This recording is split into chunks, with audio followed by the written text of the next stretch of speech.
नमस्कार प्रतियोगी मित्रों। आज हम सोशल वर्क में मौलिक मान्यताएं इस टॉपिक को लेकर के आपके बीच में आए हैं। और इसके पहले आपने समाज कार्य का अर्थ, समाज कार्य की परिभाषा, समाज कार्य की विशेषता, समाज कार्य का उद्देश्य बखूबी आपने समझा और पढ़ा, और हमें लगता है कि वहां तक का कॉन्सेप्ट आपको क्लियर हो गया होगा। आज हम चर्चा कर रहे हैं मौलिक मान्यताएं की। मित्रों, इंटरव्यू भी इसमें चल रहा है यूपीपीसीएस 2016 का। ज्यादा प्रश्न तो नहीं पूछे जा रहे हैं सोशल वर्क से, लेकिन एक दो सामान्य प्रश्न पूछ लिए जा रहे हैं। उन एक दो सामान्य प्रश्न में मान्यता और मूल्य में अंतर पूछ लिया जा रहा है कि मान्यता और मूल्य में अंतर क्या है। तो मैं वो अंतर अकॉर्डिंग टू सोशल वर्क भी बताऊंगा आपको, और थोड़ा सा आपको दैनिक जीवन में ले जाकर के भी बताऊंगा कि मान्यता और मूल्य में अंतर क्या होता है। मान्यता, ध्यान दीजिएगा, ये पूर्व प्रचलित धारणाएं होती हैं। क्या होती हैं? पूर्व प्रचलित धारणा। मैंने लिखा भी, पूर्व प्रचलित धारणा। जब हमारा सोशल वर्कर किसी मलिन बस्ती में गया है या अनाथालय में जाके वर्क कर रहा है, उनको सेवा सहयोग प्रदान कर रहा है, या कोई सेवार्थी संस्था में आया है और सहयोग की अपेक्षा कर रहा है, तो हम समस्या समाधान की प्रक्रिया में जिन बातों में दृढ़ विश्वास रखते हैं, हम का मतलब सोशल वर्कर, हमारा सोशल वर्कर, समाज कार्यकर्ता कुछ बातों में दृढ़ विश्वास रखता है, और वह दृढ़ विश्वास जिन बातों में रखता है वो बातें हैं पूर्व प्रचलित धारणाएं। उन्हीं को हम मान्यताएं कहते हैं। मतलब समस्या समाधान की प्रक्रिया में समाज कार्यकर्ता कुछ बातों में दृढ़ विश्वास रखता है, और वो बातें पूर्व प्रचलित धारणाएं हैं, और उन्हीं को हम मान्यताएं कहते हैं। अभी मैं इसको आपको एग्जांपल के माध्यम से क्लैरिफाई करूंगा। मूल्य में चलते हैं।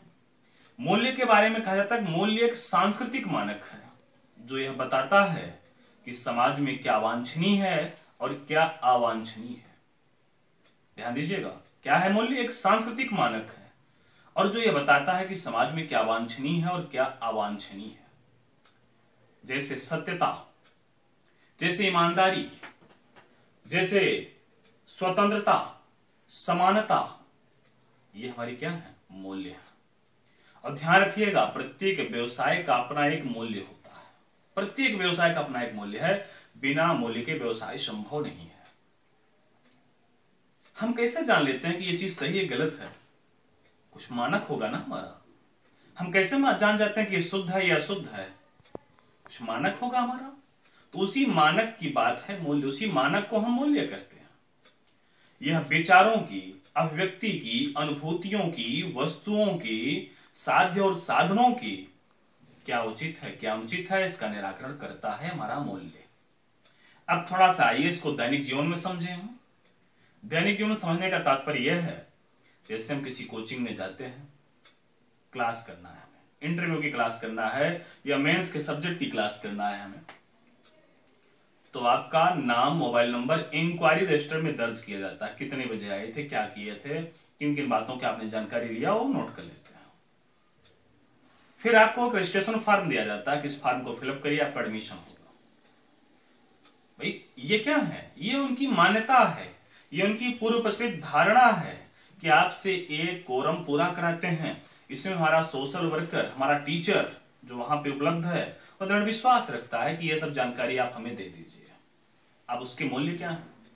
वह क्लास में समय पे आए, आपको अच्छी शिक्षा, गुणवत्तापूर्ण शिक्षा दे, आपको मोटिवेट करे आपके सही दिशा में, आपको सही दिशा में लेकर के जाए, आपको ऐसे मैटर उपलब्ध कराएं जो आपके लिए परीक्षा उपयोगी हो, जिससे आप बेहतर अंक प्राप्त कर सकें।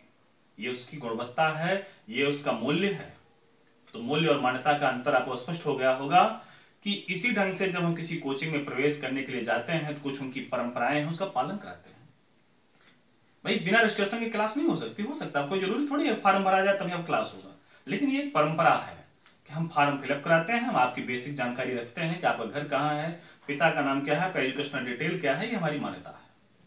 और मूल्य में हम आपको गुणवत्तापूर्ण शिक्षा दें, हम आपको गुणवत्तापूर्ण मैटर दें, हम समयबद्ध ढंग से आए, हम आपके साथ फ्रेंडली व्यवहार रखें, आप कोई प्रश्न हमसे करें तो हम उसका बखूबी उत्तर दें, और किसी प्रश्न पर हमारी नाराजगी न हो, हम आपको सेटिस्फाइड करते हुए चले, हमारा मूल्य है। ठीक है, ऐसे सोशल वर्क में भी है। आइए अभी हम फोकस करते हैं मुख्य रूप से मान्यता पर, क्योंकि मूल्य इसके बाद की टॉपिक है। हालांकि नए सिलेबस में मूल्य को हटा दिया गया है, लेकिन मैं मूल्य आपको बताऊंगा इसलिए कि मूल्य की आवश्यकता हमको दर्शन में भी पड़ती है, और साथ ही साथ हो सकता है कि पेपर में मूल्य दे ही दिया जाए। तो आप क्या करेंगे, आप थोड़ी कहेंगे कि सिलेबस में नहीं था, पाठ्यक्रम में नहीं था, हम नहीं पढ़े। क्योंकि पूर्व में था, हो सकता है उसके दिमाग में आ जाए, मूल्य को दे दे। जैसे 2016 के मेंस में अंतरण प्रत्यंतरण पाठ्यक्रम में नहीं लिखा था, पूछ लिया गया। तो ऐसे उसको जानना थोड़ा सा आवश्यक है, मूल्य जानना चाहिए। आइए हम लोग चलते हैं मान्यता पर। मान्यता के बारे में मैंने बताया कि समस्या समाधान की प्रक्रिया के संदर्भ में समाज कार्यकर्ता कुछ बातों में दृढ़ विश्वास रखता है, और वो पूर्व प्रचलित धारणाएं होती हैं, उन्हीं को हम मान्यताएं कहते हैं। जैसे आप गांव में भी देखा होगा आपने, शादी विवाह की परंपरा में कुछ चीजें ऐसी होती हैं, दिखने में बड़ा अटपटा महसूस होता है, लेकिन उनकी क्या है, पूर्व प्रचलित धारणा है, उसमें वो दृढ़ विश्वास रखते हैं, उसको पूरा करते हैं।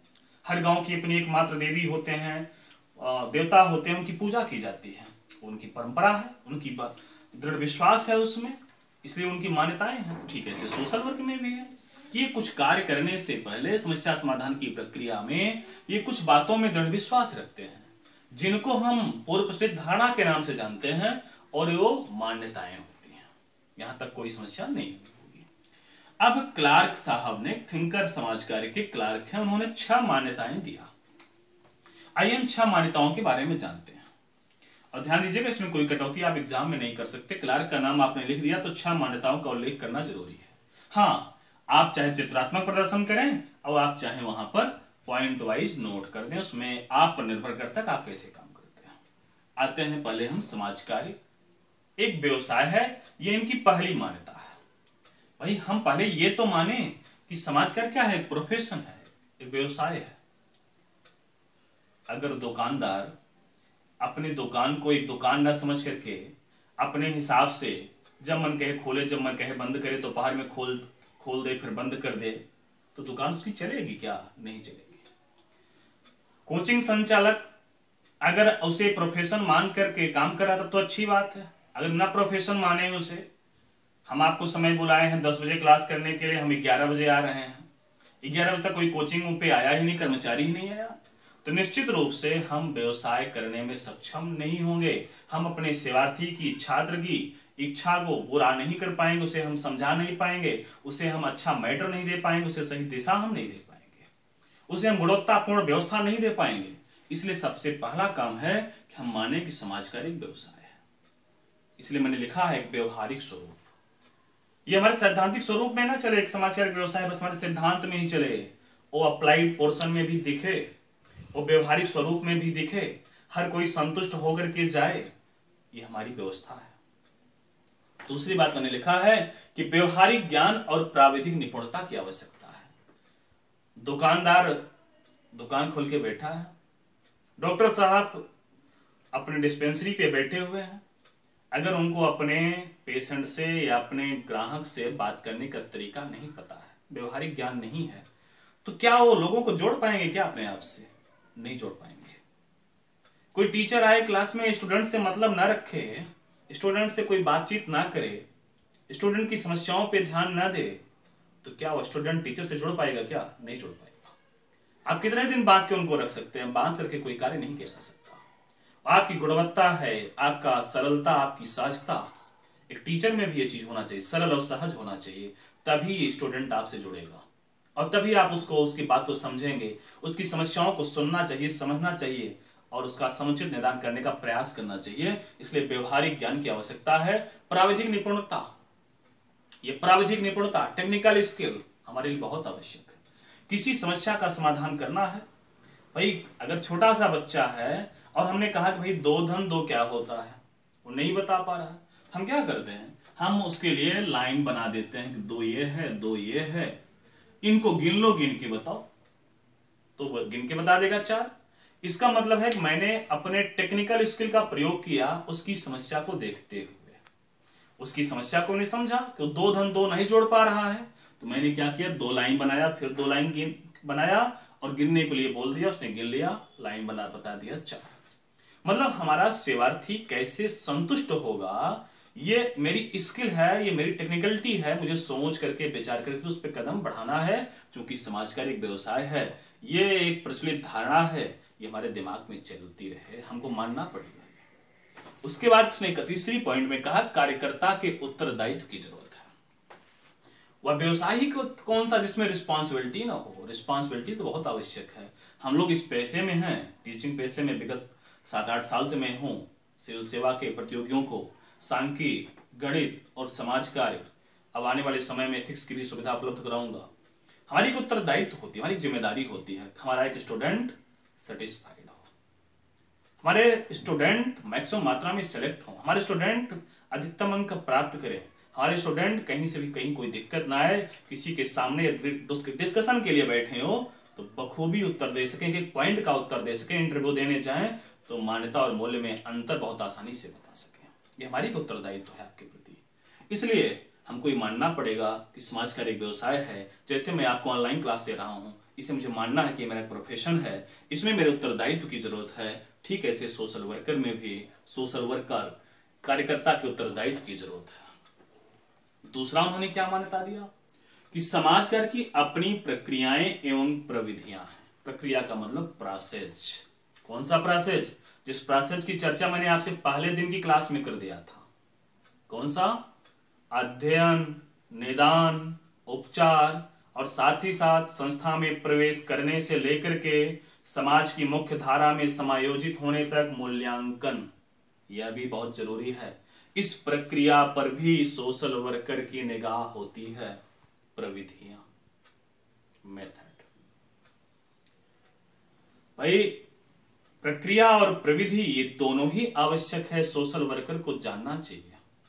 बिना उसके तो किसी समस्या का ना तो अध्ययन कर पाएगा, ना तो निदान, ना तो उपचार। इसीलिए दो बातें आगे लिखी गई हैं, रेड इंक से लिखी गई ना, विशिष्ट सिद्धांत, विशिष्ट शिक्षण और प्रशिक्षण। इसके अपने विशिष्ट सिद्धांत हैं। प्रविधियों में हम विशिष्ट सिद्धांत का भी प्रयोग करते हैं। हम स्वीकृति का सिद्धांत लगाते हैं, हम व्यक्तिकरण का सिद्धांत लगाते हैं, हम गोपनीयता का सिद्धांत लगाते हैं, हम अनिर्णयात्मक मनोवृत्ति का सिद्धांत लगाते हैं, हम आत्मनिर्देशन के सिद्धांत का प्रयोग करते हैं। कुल मिलाकर के काम क्या होता है कि हम अपने सेवार्थी से उसकी समस्या का गहराई से अध्ययन कर लें और उसके अंदर की कमी और अच्छाइयों को जान लें। क्या उसके पास सबल पक्ष है, क्या निर्बल पक्ष है। सबल पक्ष को प्रोत्साहित करेंगे और निर्बल पक्ष जो होगा उसमें उसके साथ हम मदद करेंगे, सहयोग करेंगे, सेवा करेंगे कि वो अपनी समस्या से उबर सके। इसलिए ये प्रक्रिया और प्रविधि वही प्रयोग कर पाता है मित्र जिसके पास शिक्षण और प्रशिक्षण है। शिक्षण प्रशिक्षण नहीं है तो थोड़ी प्रयोग कर पाएंगे आप। आपको ट्रेनिंग करना पड़ता है। जब आप सोशल वर्क से कोर्स करते हैं, आप MSW करते हैं या यूजी का पाठ्यक्रम करते हैं, तो आपको कोर्स करना पड़ता है। उसमें आपको ट्रेनिंग सेंटर पे भी जाना पड़ता है, जहां मलिन बस्ती हो, जहां बिछड़ी बस्तियां हो, या अनुसूचित जातियों के बीच, अनुसूचित जनजातियों के बीच, दिव्यांगजनों के बीच, अनाथालय में, हॉस्पिटल में, मतलब वृद्धाश्रम में आपको जाकर के वहां पे सेवा सहयोग करना पड़ता है। उसके एक प्रशिक्षण मिलता है, ट्रेनिंग मिलती है। जब ट्रेनिंग हो जाती है बेहतर, तो हम अपनी सेवा का मैक्सिमम से मैक्सिमम लाभ अपने सेवार्थी को दे पाते हैं। तीसरी बात, अपना एक दृष्टिकोण तथा एक दर्शन है। निश्चित रूप से समाज कार्य का अपना एक दृष्टिकोण, एक दर्शन है। वो दृष्टिकोण क्या है? दृष्टिकोण यह है कि व्यक्तिगत एवं सामाजिक संघर्ष अनिवार्य और स्वाभाविक है। बहुत अनिवार्य है कि व्यक्तिगत और सामाजिक संघर्ष होना चाहिए और ये स्वाभाविक भी है। और इसी कारण आज हमारे यहाँ प्रतिस्पर्धा का भी दौर है। हम एक दूसरे से आगे निकलने की भी दौड़ में शामिल हैं। हम एक दूसरे से बेहतर बनने की भी कोशिश में हैं और इसी में हमारी दुनिया आगे बढ़ रही है। तो ये मानते हैं कि ये स्वाभाविक है, लेकिन वो संघर्ष नकारात्मक न हो कि एक आदमी आगे बढ़ रहा है, या कैसा काम कर दो उसका जड़ काट दो तो नीचे गिर जाएगा।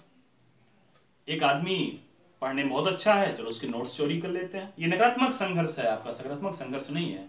सकारात्मक संघर्ष यह है कि अगर ये 4 घंटे पढ़ रहा है तो मुझे भी 5 घंटे पढ़ के आगे बढ़ना चाहिए और इसमें किसी की सहयोग की जरूरत है, सहयोग लेना चाहिए। इसलिए कहा गया कि व्यक्तिगत एवं सामाजिक संघर्ष अनिवार्य और स्वाभाविक है। अगली बात उसी में और कहा है एक दर्शन। वह दर्शन कौन सा? वह दर्शन है प्रजातांत्रिक और मानवतावादी। वह प्रजातांत्रिक में क्या क्या चीजें शामिल हैं? समानता शामिल है, स्वतंत्रता शामिल है, बंधुता शामिल है, सामाजिक न्याय शामिल है। इन 4 चीजों को समेटा हुआ है समानता, स्वतंत्रता, न्याय और बंधुता। ये इसके दर्शन में है। साथ ही साथ मानवतावादी प्रकृति है समाचार के दर्शन की, ये बात भी हमारे दिमाग में चलनी चाहिए। चौथी बात, कार्यों का जो केंद्र बिंदु है व्यक्ति व पर्यावरण के बीच अंतःक्रिया है। किसके किसके? व्यक्ति और पर्यावरण के बीच की अंतःक्रिया।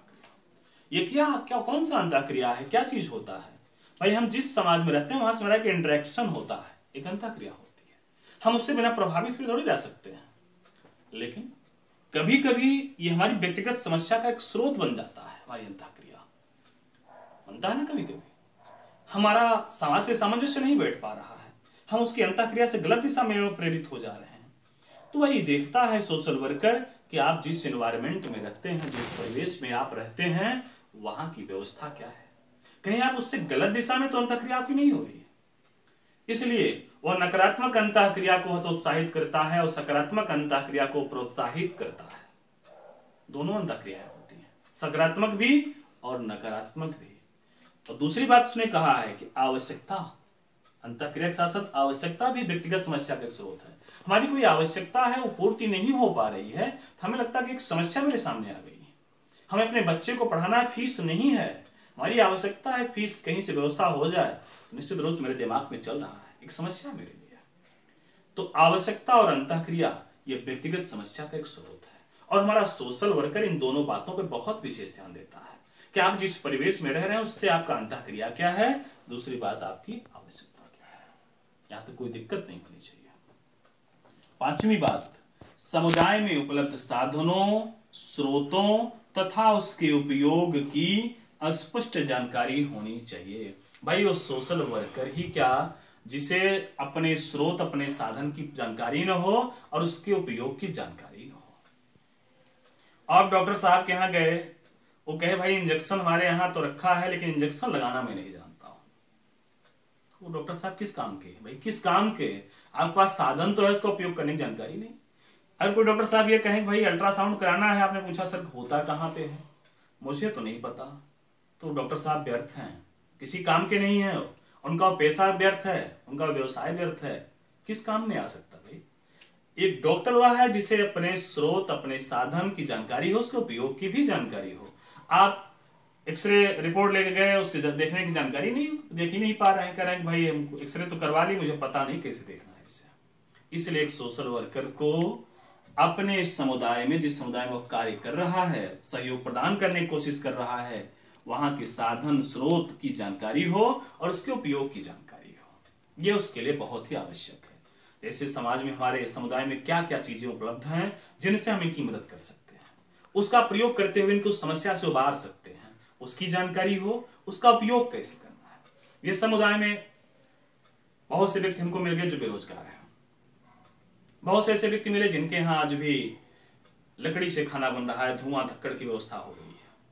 हमें इच्छा हुई कि यार इनको उज्ज्वला योजना के तहत इनको हम गैस सिलेंडर की व्यवस्था करा दें। अब हम सोशल वर्कर हैं, हमने बताया भाई उज्ज्वला योजना के तहत मिलता तो है, लेकिन कैसे मिलता है हमें नहीं पता।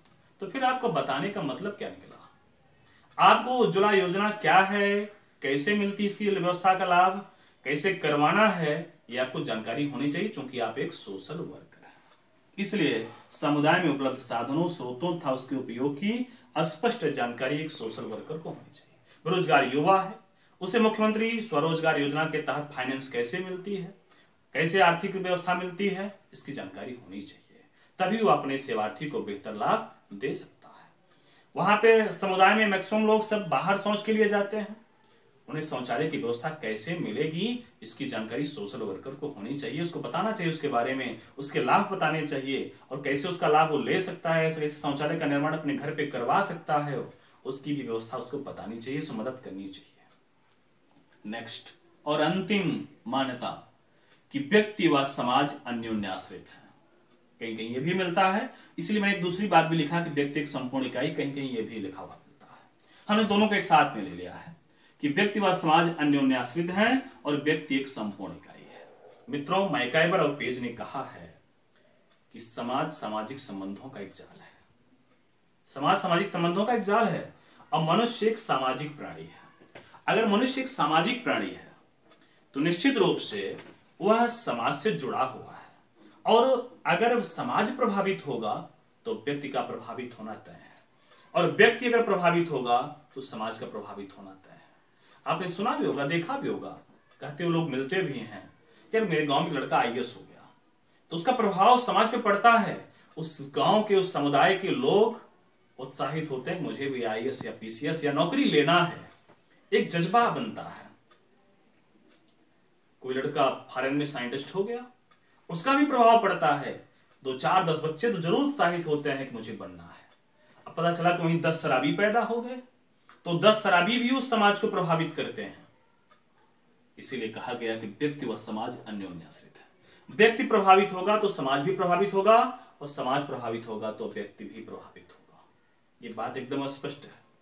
दूसरी बात, व्यक्ति एक संपूर्ण इकाई है, इसे कंप्लीट यूनिट मान करके इसके आंतरिक और बाह्य पक्ष का, इंटरनल और एक्सटर्नल दोनों दशाओं का अध्ययन आवश्यक है। कभी कभी व्यक्ति देखने में बड़ा अच्छा शरीर सुडौल सुंदर है, लेकिन इंटरनली वो किसी सांवेगिक समस्या से ग्रस्त है। तो क्या हम उसका चेहरा देख करके, उसका शरीर देख करके हम यही बता देंगे नहीं भाई तुम ठीक हो? ना, हमें दोनों पक्षों का अध्ययन करना है। कभी कभी व्यक्ति एक्सटर्नल रूप से बहुत अच्छा रहता है, इंटरनल गड़बड़ रहता है, इंटरनल अच्छा है, एक्सटर्नल गड़बड़ है, तो हमें इन दोनों पक्षों का अध्ययन करना चाहिए, तभी हम उसकी सही मदद कर पाएंगे। उसके इंटरनल और एक्सटर्नल दोनों दशाओं का अध्ययन आवश्यक है, और एक सोशल वर्कर को, व्यक्ति को एक संपूर्ण इकाई मान करके उसका अध्ययन करना चाहिए, तभी हम उसको मैक्सिमम लाभ दे सकते हैं। मित्रों, आज की सोशल वर्क की क्लास हमारी मौलिक मान्यता पर सीमित रहा, और मेरी इच्छा थी कि आपको बहुत बेहतर ढंग से समझाएं, और मैंने समझाने का प्रयास भी किया, और हमें लगता है कि आप मान्यता पर आपका व्यू क्लियर हो गया होगा। अगली जो कक्षा मैं दूंगा आपको वो मूल्य पर होगा। साथ ही साथ ध्यान देते चलिए, हमने 50 छात्रों के लिए फीस की जो लिमिटेशन ऑफर रखा है 9,000 का रखा है, और उस तरफ हम अग्रसर हैं, उसमें मैक्सिमम रजिस्ट्रेशन हमें प्राप्त हो रहे हैं। यदि आप भी लाभ लेना चाहते हैं तो आप रजिस्ट्रेशन करा करके उसका लाभ लें।